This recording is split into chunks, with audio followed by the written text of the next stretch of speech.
जब हम लोगों ने काफी कोरस्पोंडेंस किए, EPS 95 का EPFO एक संस्था है जिसमें करोड़ों लाखों लोगों का जो हमारे पेंशनधारी हैं उनकी उनकी सुरक्षा, उनकी सारी सेवा, उनका जो है पेंशन देने दिलाने का काम करता है, जिसमें EPS 95 के अंदर जो हमारे सेवाधारी हैं जिनको पेंशन मिलना चाहिए, उसमें बुजुर्ग लोग हैं, 60 साल के, 65 साल के, 70 साल के, 74 साल के हो गए, कई लोग तो भगवान के प्यारे हो गए, कई लोग बीमार हैं, कई खाट पे हैं, कई लोगों का जो है खर्चे नहीं पूरा हो रहे हैं, उनको 700 रुपये दिए जाते हैं। जब यह कोरस्पोंडेंस हुआ, जब हेमा मालिनी बीजेपी का सांसद ने इस पे पहल की, बहुत लोगों ने पहल किया, हम लोगों ने पहल किया, तब हमारे प्रधानमंत्री ने कहा कि हाँ ये मांग जायज है और हम इनको 7,500 प्लस डीए प्लस जो है इनको सारी मेडिकल फैसिलिटी देंगे। हमारे जो है फाइनेंस मिनिस्टर महोदया ने भी कहा, हमारा जो है श्रम मंत्रालय ने भी कहा, बहुत सारे मीटिंग सिटी हुआ, बहुत सारे धरना प्रदर्शन हुआ,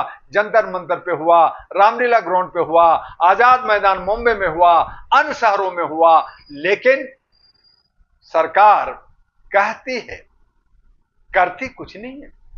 ये वादा करती है, महिलाओं को मैं 23%, 33% आरक्षण दूंगा, विधेयक भी पास किया, लागू नहीं हो रहे। लोगों को कह रहे हम ये देंगे, लेकिन कब देंगे नहीं दे रहे। आरक्षण देंगे नहीं दे रहे। संविधान हम का मान करते हैं लेकिन नहीं मान कर रहे।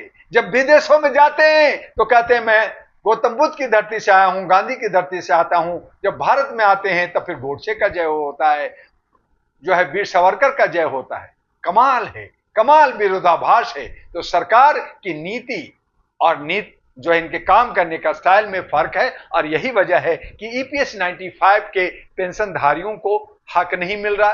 बार बार मांग रहे हैं, हम मर रहे हैं, हम बीड़ी के लिए, हम अपने जो है गमछा लेने के लिए, हम चप्पल लेने के लिए, कपड़ा लेने के लिए, हम नाता नाती को पालने के लिए, उसका बर्थडे है, शादी है, कुछ विधि विधान होता है, धार्मिक जो है बहुत सारे अनुष्ठान होते हैं, उनमें पैसा खर्च होता है, एक जगह से दूसरी जगह जाने में परिवहन में खर्च होता है। हमारे बुजुर्गों को कोई सम्मान नहीं मिल रहा। सम्मान की बात होती है, लेकिन फिर इनका जो है इन्हीं का पैसा 1600 करोड़ रुपया इनका ही पैसा है, इनको पैसा नहीं दिया जा रहा है। बार बार आश्वासन, बार बार वादा, बार बार धोखा, और ये धोखा पे धोखा चल रहा है। तब डॉक्टर दुआ ने all India human rights association की तरफ से, अहरा नेशनल पार्टी की तरफ से हमने मांग रखी, और लोगों ने मांग रखी। हमारे जो है ब्रिगेडियर अशोक रावत जी ने, उन लोगों ने भी मांग की, और बहुत सारे नेता इनके बीच में हैं, उन लोगों ने मांग रखी, लेकिन इनके कान पे जूं नहीं रेंग रहा। मैंने उम्मीद किया था कि कश्मीर और हरियाणा के चुनाव के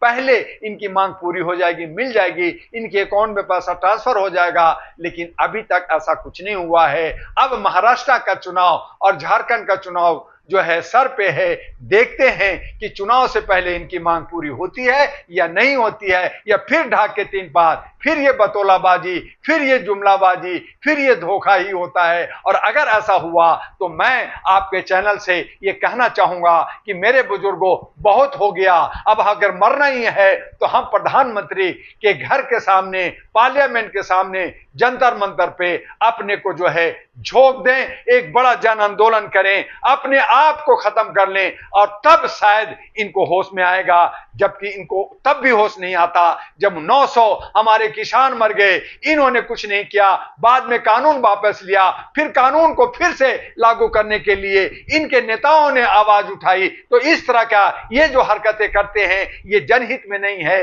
राष्ट्र हित में नहीं है, लोकतांत्रिक हित में नहीं है, संविधान के दायरे में नहीं है, और ये संवैधानिक तरीके से ये काम नहीं कर रहे, ये अपना ड्यूटी दायित्व निभा नहीं रहे, और जनता को कहते हैं कि तुम ड्यूटी करते रहो, हम अधिकार का मजा लेते रहेंगे। तो ये उचित नहीं है। जनता का हक और अधिकार, और नौजवानों का हक अधिकार, हमारे बुजुर्गों का हक अधिकार सरकार को देनी होगी, नहीं तो हम इन्हें उखाड़ फेंकने के लिए भी सक्षम है। आप बर्दाश्त कर रहे हैं, लेकिन एक वक्त आएगा जब ये सब कुछ बदलेगा, ये पूरा व्यवस्था, पूरी सिनेरियो बदलेगा, और हमारे बुजुर्गों का IPS 95 के धारकों को जो उनका हक है वो मिल के रहेगा। लेकिन सरकार तो बिल्कुल शांत है, आप लोग लगातार आवाज उठा रहे, कोई अपडेट नहीं, कुछ नहीं, तो ऐसे कैसे चलेगा? तो देखिए, हमारा क्या है कि हम जनता जो है वो बहुत ही एक भुलक्कड़ सा हो गए हैं, क्योंकि हम भांग के नशे में है, चूंकि आर्थिक रूप से टूटे होते हैं, सामाजिक रूप से टूटे होते हैं। धर्म कर्म 365 तो धर्म कर्म होता है, कभी दिवाली, कभी होली, कभी ये, कभी वो, कभी ईद,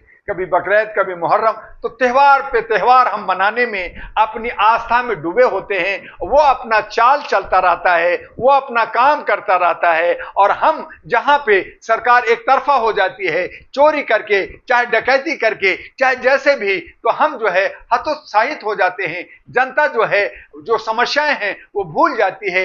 1-2 महीने के बाद उनको नया नया जो है नैरेटिव, नया नया जो है उनके सामने समस्या आ जाती है, तो उस हालत में वो उलझ जाती है, घर परिवार में, समाज में और देश में। तो उनके पास समय नहीं होता है। आज जनता से पूछिएगा तो जनता यही कहेगी, आज मुझे हॉस्पिटल जाना है, आज मुझे कोर्ट जाना है, आज मुझे जो है थाने में जाना है, आज मेरे बच्चे का एडमिशन है, आज मैं बीमार हूं, आज मैं ये हूं, आज मैं वो हूं। तो किसी के पास वक्त ही नहीं रह गया, सब रोटी और अपना जो है मजदूरी करने में लगा है। और ऐसी सूरत में सरकार इसका फायदा उठा कर करके मस्त होकर के देश विदेश घूमती है, करोड़ों का जो है कपड़े पहनती है, करोड़ों का जो है परिवहन वाहन करती है, और इस तरह से जनता खामोश दिखती है और सरकार अपना मजा कर रही है। तो ऐसी सूरत में जो चंद लोग आवाज उठाते हैं, आंदोलन करते हैं, वो भी कमजोर हो जाते हैं, वो भी लगातार प्रयास करते हैं, लेकिन उन पे एफआईआर लॉन्च होती है, उनके पीछे में डंडा पड़ता है। वो करे तो क्या करें। डॉक्टर दुआ बार बार कहा, हमने बहुत सारी मांगे की, हमने जंतर मंतर पे भी बैठे और बैठते हैं, लेकिन जनता कहती है कि जब सरकार सुनती नहीं है तो हम किसको सुनाएं। और इसी आधार पे हम जो है निराश और हताश बैठे होते हैं, जबकि हमें निराश और हताश होने की जरूरत नहीं है। आपके चैनल से कहेंगे कि जनता लगातार प्रयास करें, लगातार बदलाव की बात करें, जनाक्रोश रखें, अपनी गर्मी रखें, और ऐसे लोगों का विरोध में आज भी हम उतरे हैं, कल भी उतरेंगे, परसों भी उतरेंगे, और जब तक बदलाव नहीं होगा तब तक संघर्ष करते रहेंगे। जब तक ये संघर्ष चलता रहेगा कुछ ना कुछ बदलाव होगा। अगर हम बैठ जाएंगे तो हमारा हार होगा। हमें हारने की नहीं, हमें जीतने की नियति से आगे बढ़ना चाहिए।